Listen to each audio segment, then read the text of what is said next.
Hey world, hey universe, so happy to be back here once again after a long time.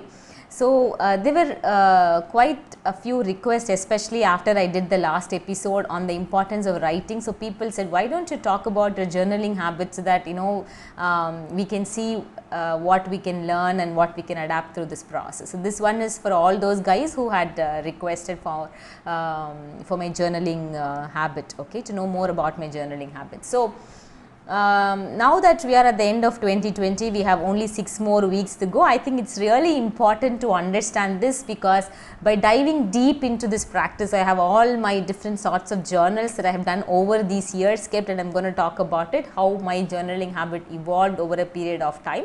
And also, by doing this journaling, what sort of transformation we can bring into our life. It's so amazing. If somebody had told me at the very beginning, say 5 years back when I had started my journaling, I wouldn't have believed it, but now I vouch for it. So don't really expect anything to happen overnight, but believe my words, take it to the deepest of your heart and start journaling. Okay, so first, my journaling started as a very simple to-do list. Like it's the simple diary habit that we all do, right? So what I do is, on a day-to-day basis, I generally, just for example, if this is the month, and if this is the month and then the dates, then you just write what you want to do on each day. And then you just, because sometimes you tend to forget, if there are too many things to do, you tend to forget it. So, and that's how it all started. It started as a simple to-do list so that I don't forget what I need to do. Then what I realized, I had these big goals, and then at the end of the year, I was not really able to achieve these goals, because the activities that I was doing on a day-to-day basis was not aligned with these goals at all. For example, the simplest example I can give is, you want to lose 5 kgs in a year, but you are not able to put in fitness as one of your consistent activity on a day-to-day basis. Then how are you going to achieve that larger goal? Because you are taking in all the to do things from everybody, the urgent things, and then you're just doing it on a day-to-day basis. You are looking as if you're so busy, but then you are not really reaching out to that most important goal of yours. Okay, so that is what I realized. I was going from a bottom up approach, where I was looking at days, then weeks, and then at the end of the year, whatever I was doing on a day-to-day basis was not at all aligned with the biggest goals of my life. So I said, let's do a top-down approach, where let me look at what are the 3 major goals that I want to achieve in this year, and what should I really do on a monthly basis, weekly basis, day-to-day basis, so that all these things that I do consistently takes me closer to that goal of mine. Okay, that's what I look at. I call it as the the top down approach. Okay, because because you have this direction now, you know where you want to go, your GPS is set, and now even if you are like sort of steering away from this particular direction, there is this, okay, that is my goal, but what I am doing right now is not at all aligned with that goal. I am like sitting and eating all the junk food and expecting to lose weight. That is ridiculous of me. Okay, so that is how you will be able to redirect so that you just take you directly towards that goal of yours. Okay, and so take a top down approach and not the bottom up approach. And then to be able to set these goals, what you really need is this vision and mission. Okay, you really want to know what is this person that you want to become in life. Do you want to become this? For example, if you want to become this this entrepreneur, for example, okay, what is really required for you to become an entrepreneur? You need to look at the skill sets that are really required. You need to look at the collaborations that you need to build, the networking that you need to establish. You need to look at the sort of mentoring support that you will require. Who are these people that you need to have on board on your A game, so that you are able to work with them and achieve this big entrepreneurship goal of yours. And now, because you know what you want to become, all these activities become goals, and then you plan your month, you plan your week, you plan your days based on these goals. So basically, goals are not something that randomly drops down from heaven, but these are nothing but just break down just the road map of what and who you want to become. Now what is even more important is, why do you want to become that person? Because, you know, for example, I will tell you one of my experience, because when I look back at my journaling habits, I know how my thought process has changed. Okay, at some point in life I was so pissed off with the financial stability of my life. Okay, so and then I one of my goal was to have financial stability. Then I really looked at, why do I need financial stability? I didn't have a proper reason for that. Then I looked at, is financial stability an end point? Is that an outcome, or is that something that naturally sorts of flows in as and when I start to do the most meaningful activities of my life, like the ones that gives me the deep sense of purpose and meaning, and, you know, something that connects me with that higher self. When I am really doing things that are actions that are aligned with the universe, then I changed that whole outcome. Okay, I removed that from the outcome, and then I wrote something very big, and automatically money started to flow in. Okay, so I think sometimes it's really important to ask the why. Why do you want to do what you want to do? Because that is going to give you the deep conviction. Many times our goals are like borrowed from our friends, from the culture, from the family, from the community, from some superstar inspiration, something, without even knowing why do you want to do that. Okay, when you really have a goal that you borrowed from deep within your soul and have a strong why for that goal, automatically you will find ways to figure out the necessity to reach that goal. Okay, many of us lose track of what we do or become depressed.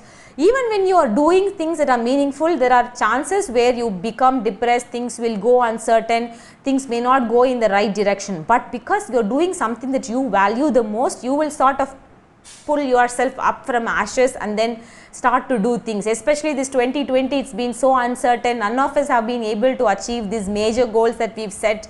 But because we know the deep why, as why do we want to reach that goal, that's okay. Let this year be a year that has given the collective humanity some profound lessons as what is uncertainty all about, the importance of kindness, compassion, and then paying attention to, you know, more meaningful human things rather than attaching ourselves to materialistic things, because when we are not even sure whether we'll wake up the next day. I mean, I think 2020 sort of taught those lessons. So uncertainty will come in, but as long as you know the why of what you do, then automatically you will just move towards in that direction. Okay, so just putting things together, have this mission for your life. Vision is this broader perspective of who do you want to become, and mission is how you will achieve and what are the action points that you will take so that you become this person.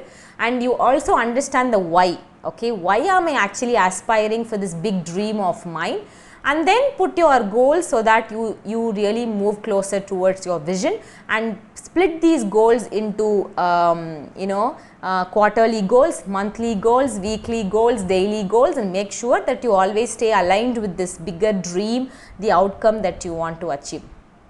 Another important mistake that I made in the whole process is to be very obsessed with this whole process. Okay, sometimes my days will be filled in such a way that I'll keep on doing, and then I'll end up like with so much tiredness. So always have the buffer time so that you are able to rejuvenate, relax, do your self-care, meditate, rest well, and then so that you are able to serve people much more better. So it's important to carve in that self-care time, because you're really working towards something more meaningful. So it's really important that you take rest, and you also have days where you don't do anything at all, nothing, cut away from all sorts of technology, gadgets, any sorts of career related activities, and then just be yourself.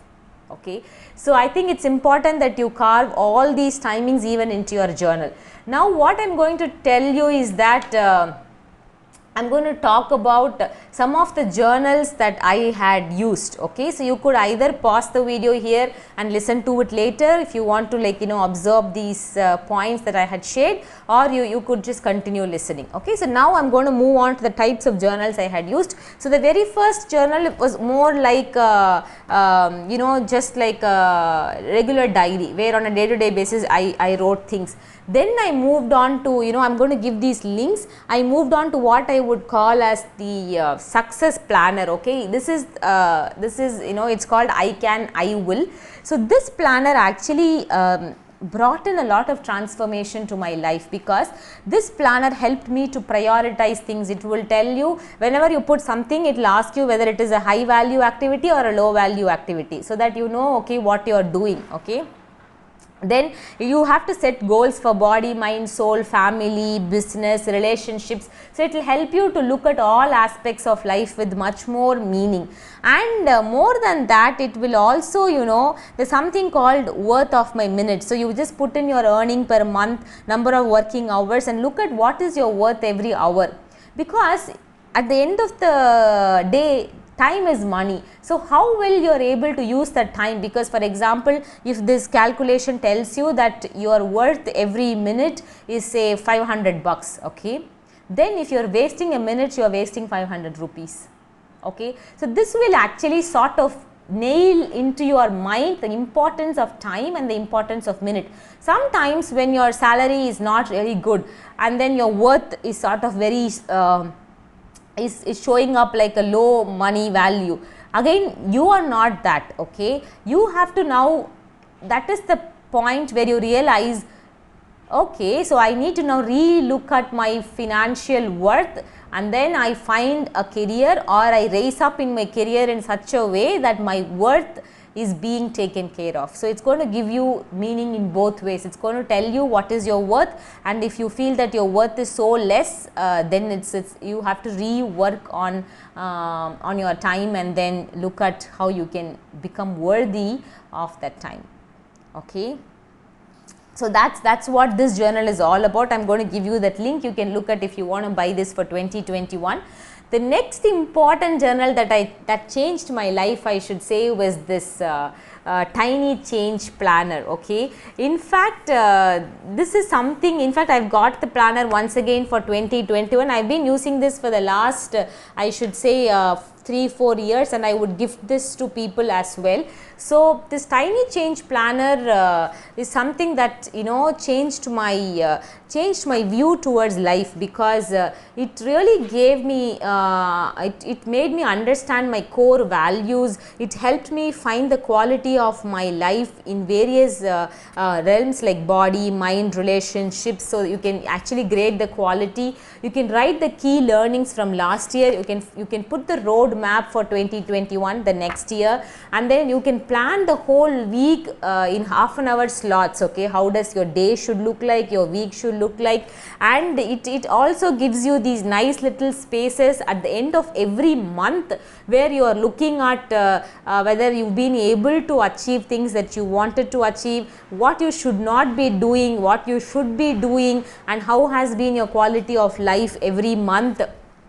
And end of the journal is all this bucket list, like all these adventures that you want to do, books you want to read, movies you want to watch, and some kind of doodling activities that you want to indulge in. So it's such a nice little planner which will make the whole journaling process a very enjoyable one. Okay, so check this out in the link below. Of course, I do not have any sorts of financial what I should say disclosures. I mean, I am not connected with any of these journals. I don't even know who is releasing these journals for that matter. So basically what I am telling you is that stick on to something more meaningful, stick on to something that's going to add a lot of uh, brings in a lot of meaning to your day-to-day activities, so that you feel really worth of your time. Okay, and I'm going to leave you with one final piece here, that this PDF link that you can download. Okay, it's called the Future Self Journal. I've already spoken about this some time back. This is by Dr. Nicole, who's also called the holistic psychologist. Okay, so she really talks about gratitude journaling, the importance of setting conscious intentions on a day-to-day basis, and how doing something on a consistent basis really helps you accomplish what you want to accomplish, how to get out of this stuck behaviors. So this self journal, this future self journaling, it's going to help you really,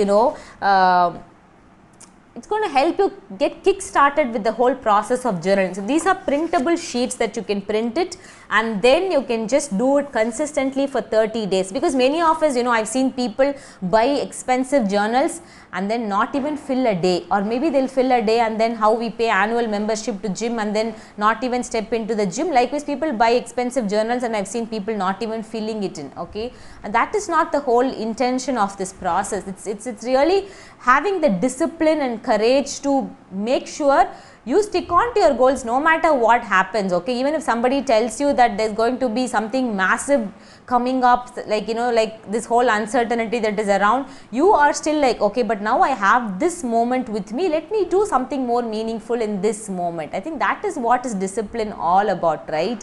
So this future self journal, I think it's going to really help you get kick-started with your journaling habit. So I really hope that these tips and my journaling journey really would help you, and feel free to ask questions, feel free to share any other points that you may have with respect to your journaling habit. And I truly wish all of you that let's welcome 2021 with an open mind, a grateful heart, and then, because we've sailed through tough times, right? We've really sailed through tough times, and I would say that we've come out really very resilient at the end of this whole process. And then I think we should all be more loving, kind and compassionate towards just our own, not just our own self, but also to fellow beings on this planet. So until I see you in the next episode, signing off with infinite love, gratitude and bliss, this is yours Riz, wishing you all a very happy Diwali. Let the soul speak.